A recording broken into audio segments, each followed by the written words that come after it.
Today's topic is going to be on alignment.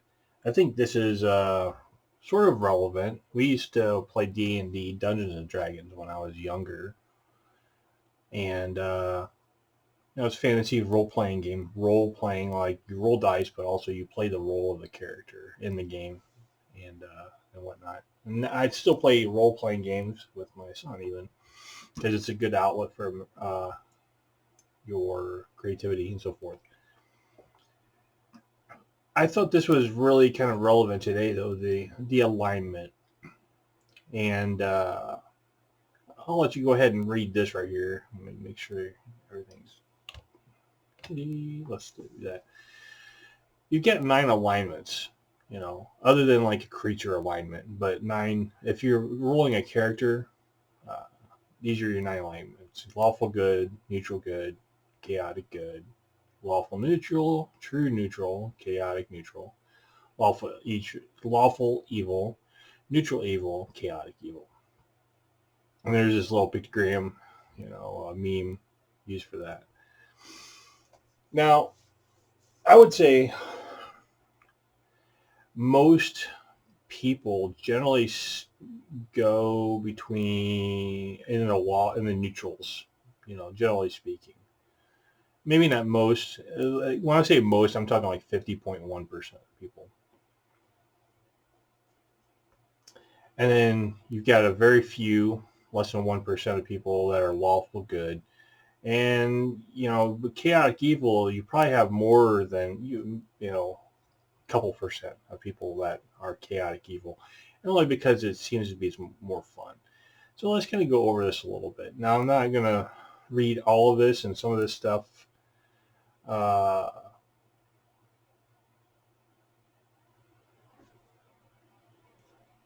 To you. But I want to show that this is a little bit more than good versus evil. Because, right now, with everything being polarized in the news, in our culture, and so forth, and I was heading right into a civil war, we can definitely see that there's two broad things that are happening in our country. We have people that want to respect the law and demand that the law is respected and held, and people are held to account for their display of the law, and this or the display of breaking the law. You usually don't get rewarded for following the law, but you do get punished for breaking the law, right? So, and your reward for following the law is to be left alone, I suppose. But what we do see is we see people blatantly breaking the law, such as like protesting judges, like Supreme Court judges, which is a significant violation of the law. And then the news covers it and gives credit to these people and the state governors and the secretaries of state, or maybe the secretary of state's not the appropriate one, but their legal enforcement of the state. They should be enforcing that, and especially like for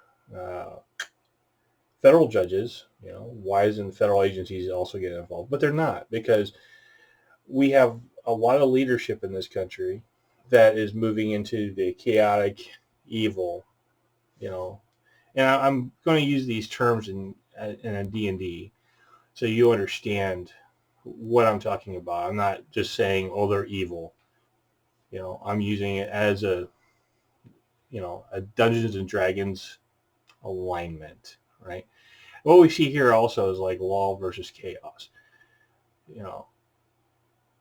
Law versus chaos is represent the opposing principles of order versus entropy, control versus chaos, society versus the individual, and stability versus change. Law and chaos are neither good or evil; they are simply are, right? And I wanted to start with that because it was definitely, we kind of see that right now.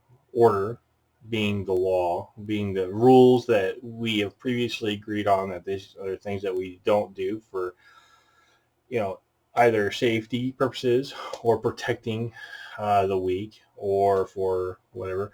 But then we also see that the weak have used this as their way of subverting the law, saying you have to protect us because we're weaker than you, and now we get to disregard the law. And because we're saying we're weak, and that's what they do, what they're actually saying to you is that they're weak and you have to protect us when they say I'm a feminist or I'm a colorist or I'm a thisist or I'm a thatist or I'm a transhumanist or a transsexualist or whatever. What they're saying is that the law is meant to protect the weak, and we're going to demonstrate that we're weak because of these ists that we put behind us. And then at the same time, and then they're saying because of that, because they're supposed to be protected by the law, they have no obligation to follow the law, which is untrue. I mean, you don't have an obligation to follow the law, but you do have an obligation to accept the consequences for your decisions, right? So, and but nobody's giving them consequences because even the leaders, I've hardly called these people leaders. The people that are in political offices, because they're not leaders, they're not leading anything other than they're leading the plane to the side of the crash scene. But the people in political office also hold the idea that, well, these people claim to be weak and we're supposed to protect the weak, and then they leave it alone. They're like, when we're just going to treat them like spoiled children. Well, and then this is what parents do. Your helicopter, I almost call them carpet bombing parents, where they carpet bomb the whole valley in front of their kids. And so their kid has no obstacles going forward, other than maybe some craters that they have to navigate around. But these parents probably have already moved the bulldozers in to smooth out the craters and all that. And so these kids have learned a life of, and when you're talking about privilege, this is the privilege. When you have the ability to say that you're an ist of some sort, and that everybody has to protect you because you're weaker, and then you use your weakness as your strength, and then you're also not obligated to follow the same laws as anybody else because, of course, you're weak, so you're supposed to be privileged in that manner. That is the true privilege. Doesn't care what color you are, what gender you are. It matters on that entitled attitude, right? And then control versus chaos. Control, in this context, I'm not sure how to put that because there's the people that are in political office, the weak people. They want to have control. They want to seize control, and then they're doing that with chaos. So some of these things don't stand up to beyond like D&D. Where's that other one here I wanted to show? Was it, pardon me while I read this, because I reread it, and here it is, good versus evil. Good versus evil represents a familiar moral divide of altruism and harm. And I did bring up altruism because, just because with the people wanting to rename words or anything, I do have a belief that words, there's a lot of people of the younger generation that just don't understand what things really mean anymore. They understand things at such a shallow second grade level, and they're called, and they want to be called educated. They're like, I don't care if you came out of college. You came out of college with a second grade understanding of culture and life and humanity and whatever. So, and one of the reasons why I'm probably not going to go back to the university and teaching, because I'm just tired of being a part of that process. I thought maybe I'd do some good, but you can't. I'm a pebble thrown into the cresting waves of a hurricane. So, what is altruism? Though some people believe that humans are fundamentally self-interested, which I think we are for survival purposes, they found that people's first impulse is to cooperate rather than to compete. that toddlers spontaneously help people. So what they're saying here is that, uh, you know, it said, indeed, Darwin himself argued that altruism, which he called sympathy or benevolence, is an essential part of the social instincts. And I think that altruism has been bastardized and is being used for evil purposes. I think the best way to see if whether or not you can be somewhat altruistic, I mean, it's hard to be very like pure altruistic, but imagine watching a little kid and they fall, and do you feel that rush, that little bit of adrenaline rush, anticipating the kid being hurt, or falling or something like that. If you do, well, then you probably have a lot of sympathy and some altruistic behaviors, so that's a good thing. You feel for other people. You can see something, you feel for their pain, and then it helps you be sympathetic to what they're doing, right? Kindness versus hatred. We see that, because with the left right now, a lot of these kids that are being the foot soldiers for the left have been kind of taught to really dehumanize people, that people aren't really of value, except for them, of course. When they're people, then they're of value, but other people that they're attacking have no value. They see them more as cardboard cutouts. So, and that's because they don't have that altruistic tendency of empathizing with other people, sympathizing with other people, and understanding with other people. They see things as a very flat. And I blame parents, and I blame the education system working hand in hand to make sure these kids are raised to be shitheads. Kindness versus hatred. And hatred has been like celebrated now, especially with girls, I've noticed. I was doing those dating apps for a while just to see what it was looking like and whatnot. And girls are just, I remember in middle school, girls were just mean. But if you ignored them, then they were trying to get attention from you. They'd be really cruel and mean. And if you was like, yeah, whatever, you're in my way, then they would change their tune. They wanted your attention. And when you didn't give it to them, then they would come back and like, oh, I'm sorry, this and that. Well, take that mean-spirited part of it and escalate it to women going on 30 plus years old now. And I'm sure guys do the same thing. I'm sure guys have, but I'm just saying that what guys do something like this from a personal nature, it doesn't impact me. I don't date guys, so I don't see that aspect. And my friends, I would not have friends like this, so I don't really see it. But that hatred comes out is like you can even say something nice to, or say something at the store to somebody. There's a chance now. There's a significant chance that if you say something like, "Oh, pardon me," that she's going to lash out. Pardon me, like, two carts come to a corner and you almost bump into each other. You're like, "Oh, I'm sorry, go."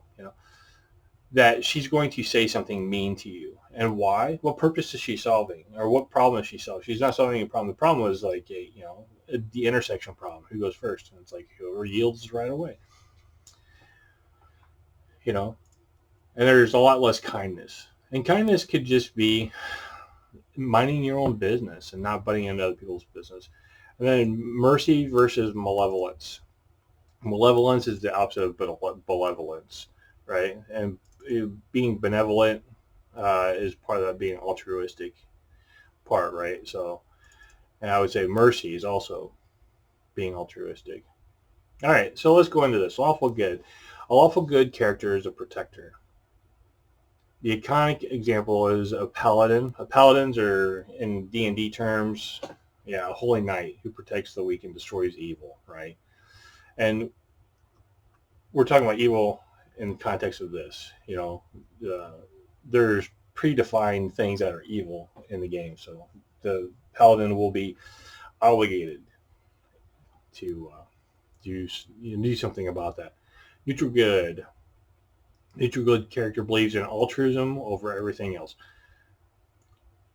And then I guess the D&D 3.5 calls this the benefactor.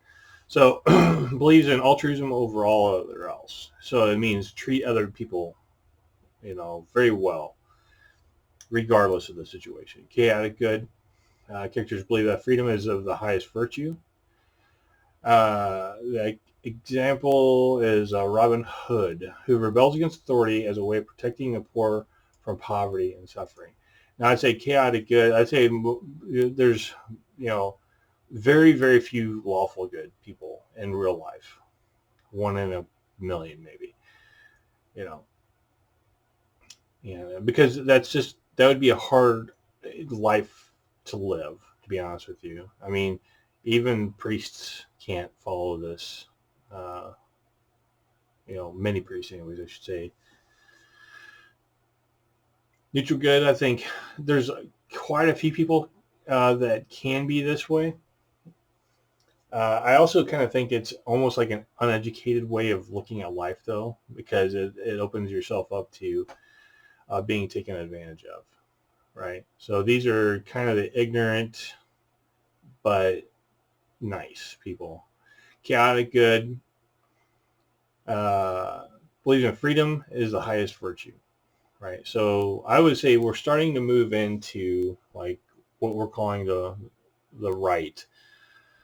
Yeah, and I'm not going to talk about like the left and the right from the left perspective because on the left they also have these the communists, and they think that anybody that's right of them is far right, which is unreasonable. Because there's a lot of people that on a traditional scale that would fall under the liberal side would still believe in freedom as the highest virtue, right? They still believe in that freedom. They just, you know, believe in different ways of society and policies and so forth that differ slightly, and not greatly, but slightly from like people on the right. But that we forget about that. We've been told that doesn't exist anymore, which is BS. But we're starting to go into that centrist, that libertarian mindset, and just a basic centrist, moderate kind of person. Lawful neutral. A lawful neutral character obeys principle as the highest virtue. It says, for example, a judge who treats all fairly and equally would be considered, and that's a judge in this case would be like the judge without bias, but there's no such thing really, right? I mean, no matter what, a judge will have a bias, and that's why judges are so important. They can make and or break and destroy simply just by being a judge, because judges also have no obligation to even follow the law. There's nobody to hold a judge accountable to failing or to not following the law. They can just create the law on the bench and then just whatever. And they destroy families and businesses and everything else because of this. However, the neutral character obeys principle. Now, the problem with the neutral character, like lawful neutral, is obeys principles. Well, what happens if you have evil principles and you obey those principles at all costs? Right? We'll get into this in a little bit. So we're considering that principles here is supposed to be virtuous, right? Obeys principles as the highest virtue, and then puts them as lawful neutral. But the principles can be evil principles, and they're certainly not virtuous, but they call them virtuous. That's the reason why everything looks like a religion nowadays too. From the left's perspective, they try to force everything down, and everything's a chant, and everything else is like this mind-numbing, brainwashing techniques of a religion because they're trying to make their own virtues. True neutral. A true neutral character is neutral on both axes and cares not for any stance or alignment. A stance of alignment. This often describes someone who cares only for their own personal needs, neither inclined to hurt or harm others, nor to obey or rebel. So, and I don't know Archmage of the World of Orth. I don't know what any of that is, right? So, but just think about, I would say there's very few, if any, true neutral people. I would almost say that, this might come into where this is like pure selfishness, but usually pure selfishness also kind of falls into like this chaotic neutral, or it starts getting into the evil parts, because being truly selfish also means that you're probably willing to harm others in some regard for your own needs. So, I don't know. This would be a vegetable, That's probably as rare as like the lawful good. And chaotic neutral character follows their heart, but without the willingness to self-sacrifice. So these are keyboard warriors. Uh, they want to follow their heart in some ways, but they're not going to hurt. They're not going to extend themselves. They take no risk, right? And a person that never takes risk is usually a weak person. I would not say they're usually a weak person. A person that takes no risks is a weak person. They are unwilling to, because a person that takes no risks views everything as a risk. If it's not something that's already familiar to them, then everything beyond that is a risk. So their experience bubble is very small and tight around them. So lawful evil. A lawful evil character is a tyrant. These are our politicians, and so. And I'm not saying the left or right politicians; they're mostly politicians. You know, they have no moral qualms about punishing individuals for the greater goal of furthering society, right? And our politicians believe that somehow they're the arbiters of society when they're only supposed to be representatives of society, not arbiters of it. But people don't hold them accountable because they go up and see this lawful neutral stuff, or even whatever. Neutral evil character is selfish and has no problem harming others to get what they want. And this is when you start seeing a lot of these ists start really popping into this, because they will harm others, verbally, physically, however, emotionally, you know, monetarily, any way they can.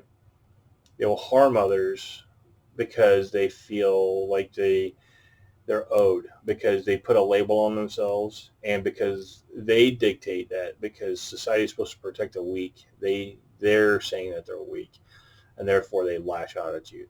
Essentially, this is a cat that you've invited to your house and starts shitting everywhere and scratching everywhere. When you should just toss the cat out at best. At worst, take it to the pound, you know, and let them let them deal with it. And then chaotic evil. Chaotic evil is malevolent. A villain bent on revenge might be out of this alignment. What I'm seeing right now is that this is what we do have. Uh,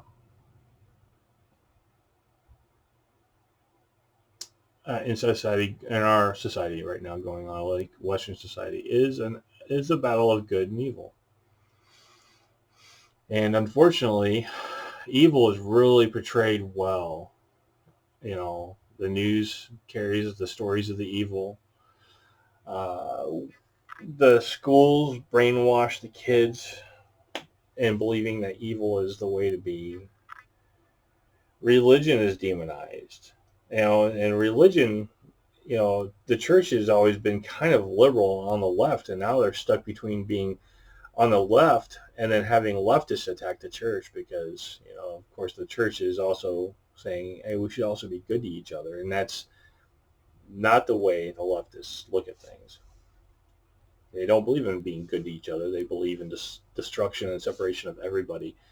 So we have 350 million little islands of people here who don't have a society at all. Because then they want to hopefully think they're going to be the ones rebuilding society. But the people that are really going to be rebuilding society after it destroys are the people that are already in power. That's what they're using, those foot soldiers. So. And then unaligned. We're talking about animals usually, or herd animals, but I would, I would say most animals are even probably up in the good characters, because they don't harm each other. They go about their own business, so they're at least like lawful neutral, maybe even true neutral. But animals have personalities too, so I mean, I'd call plants then. Anyways, I thought this was an interesting take on this, because I keep hearing good and evil being mentioned many times on podcasts and so forth. And I wanted to and it just reminded me, it's like, yeah, we used to do this in playing D&D all the time, and I thought it would be a good way of actually putting a good label to this. versus this ambiguous term of good and evil. Because with the leftists and their love of taking words and bastardizing them and saying they're going to redefine the meaning of words and whatnot, well, that's meant to confuse you and to gaslight you, and that's part of that brainwashing technique. But we still have things written down in paper format and online that define these things too, in one way or another. And this is just using a game, defining good and evil. And I think it's mostly appropriate. You know, uh, is it simplified for? Yes, of course it's simplified because it's simplified for a game. But at least I demonstrated to you that there's more than just this binary good and evil. There's a spectrum of it, right? Anyways, that'll be it for today. Have a great day. Keep your feet dry. Keep your powder dry. And keep your eyes sharp.